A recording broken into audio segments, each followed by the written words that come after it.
Hello, it's Maggie, the Cheshire Crafter here. I'm back at my machine and I'm just about to begin quilting. Now, I've been away on holiday to Turkey and I've returned to complete a project so that I can gift it to my sister-in-law next week. It's the Shabby Chic Rose Garden Trellis Quilt, and I'll be showing you how to complete that project. I'm in my bedroom using the height of the bed to help me make a quilt sandwich. Now, the last time that you saw this quilt, it looked like this. Now, from the top, you can see that I've marked each line still and left the post-it notes in place. And I've left at least 4 inches of the backing cotton and polyester wadding around all sides. I'll cut the excess off later, but I'm using my trusted curved pins to pin it. And I'm pinning at the top and then I'm pinning along the trellis.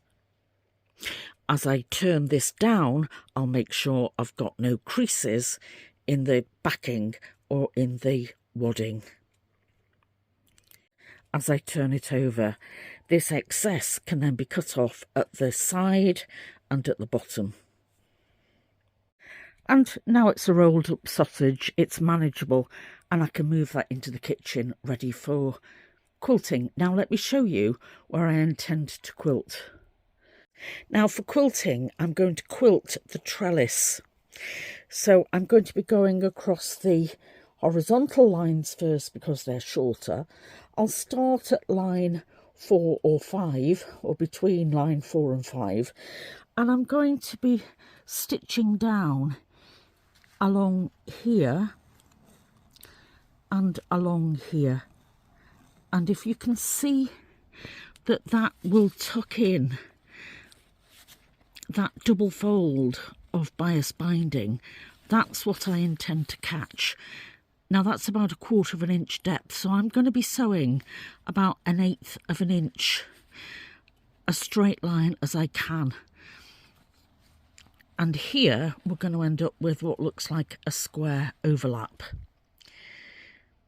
Now that won't quilt in between, so let's just measure to see how far apart the quilting will be. Approximately 6 inches, and this will be square. So I'm going to make sure I quilt in the middle. And if I do the middle, that means I've got quilting every 3 inches. Right, let's take it to the sewing machine then. Now, I have loaded up my machine with the same colour in the top and in the bobbin, and I've used a 50 weight cotton. This is a Silco, and I call this chocolate brown. You can see I'm using a walking foot. This is my Singer walking foot. My needle is a 90. Not sure, can't remember. I'll put it in at the bottom. My needle position is to the right. My tension is midway. No, sorry, that's width. And I'm going to change my stitch length to a 3 for quilting. And I'm using a straight stitch. Right, let's get started.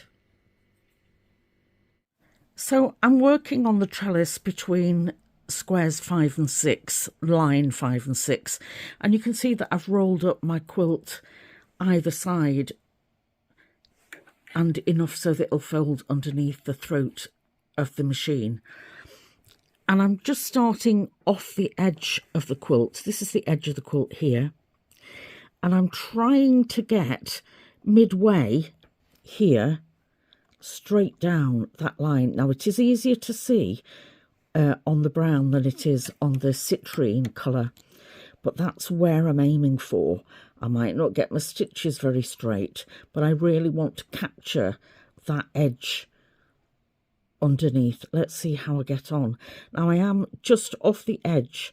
I'll try with the back stitch first and then move forwards. It's important to use an extension table so that as the work is presented, this area is flat. It's going to be quite hard on my muscles. And I think it's important to go really slowly here. I need 2 hands to do this, so I'm not going to video anymore. There are lots of pins to navigate, and because this is loose, I don't want to remove them all yet. And when I come to the overlapping here, where the trellis crosses, there are quite a number of thick pieces of material to go through. That's why I'm using the walking foot so it won't skip. There's a few tips I can offer here. If the rose is close to the trellis, release the petal back so that as it's stitched, the rose will come in front of the trellis. And I want to check the stitching on the back to see how it looks before I go too far.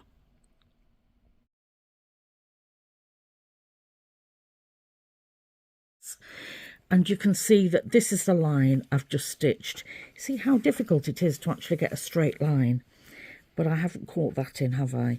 So I'm now going to do the same on this side. It does normally take me 2 hands to do this, but let me just show you how I guide this through. I'm using the inside edge as a guide, and I'm just guiding through, making sure that I catch that stitch part way through that folded over binding edge.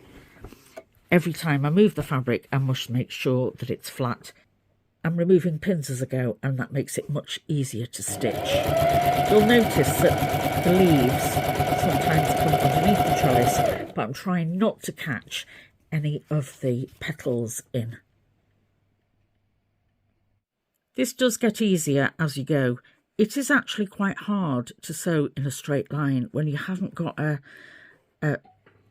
when you haven't got something to guide you, as it were. But it gets easier. So that's how it looks on the front. My lines are fairly straight, aren't they? And on the back, we've developed a tram line. Where the bias binding crosses, it's now fully in place, and I've been able to remove those pins. I'm now going to work down the quilt, so I'm going to do between rows 6 and 7. Once I've done all the horizontal lines, I'll then work on the vertical lines, which are longer. Right, it's quilted, and it looks like this now on the back. You'll notice that I've not cut those ends off. When I trim this down, that'll probably do that. And I've taken out all the pins and moved all the post-it notes. I've just left line 1 in position because that will tell me which is the top of the quilt. But because it's very evident that I've got smaller flowers at the top than I have at the bottom, it will be a little bit easier to work out which way is up on this.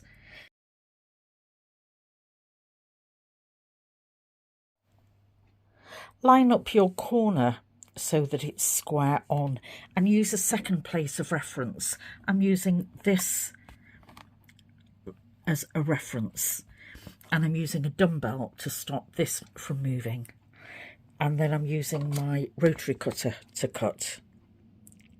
I love doing this stage for 2 reasons. 1, it immediately makes your quilt look more professional with a neat edge. And secondly, it implies that I'm heading towards the end of completing the quilt. There's still a few stages to go yet. And another thing is I will reuse and recycle all this waste in another project.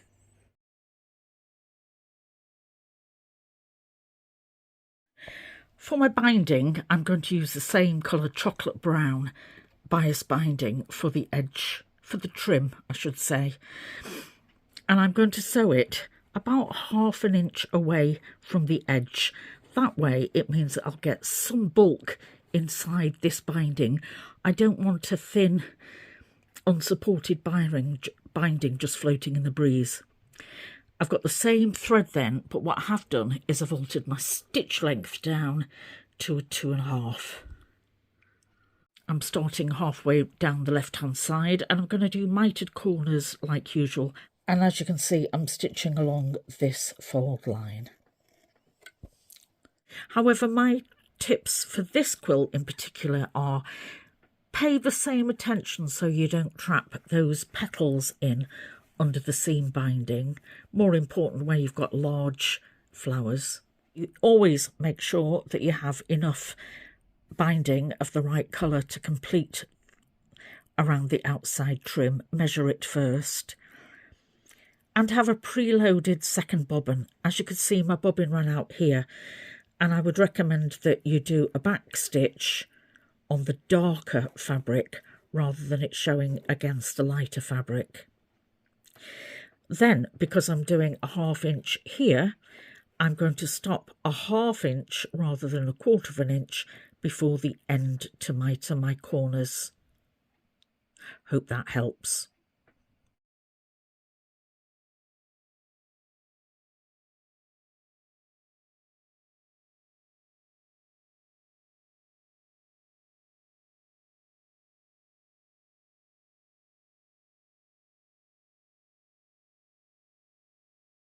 I don't do complicated foldovers of bias binding either.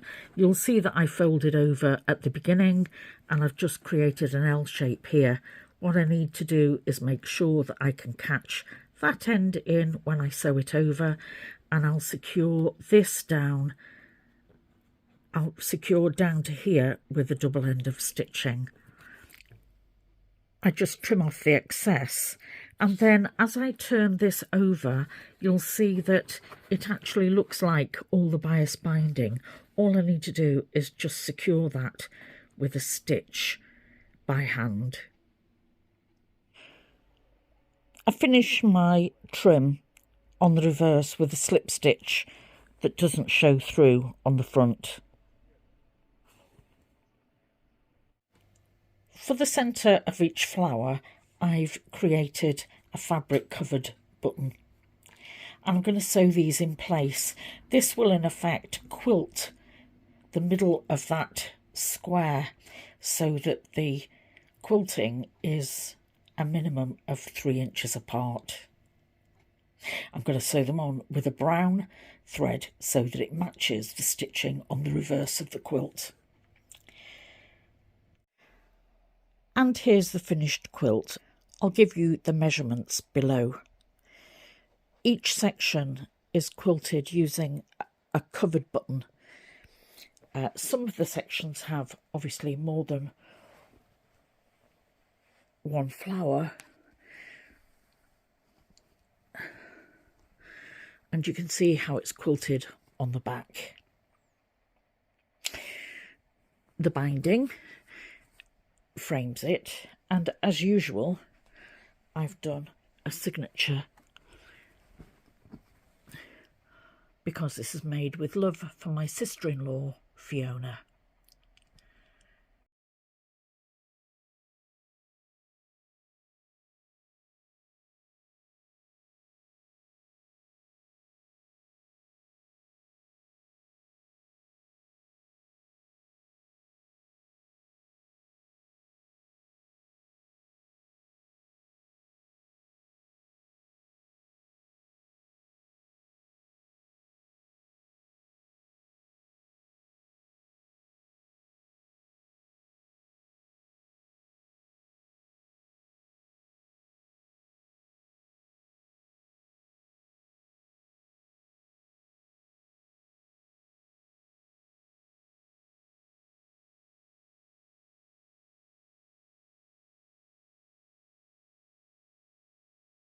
Well, it took a while to complete because I had a holiday in between, but I'm going to be gifting this to her next week.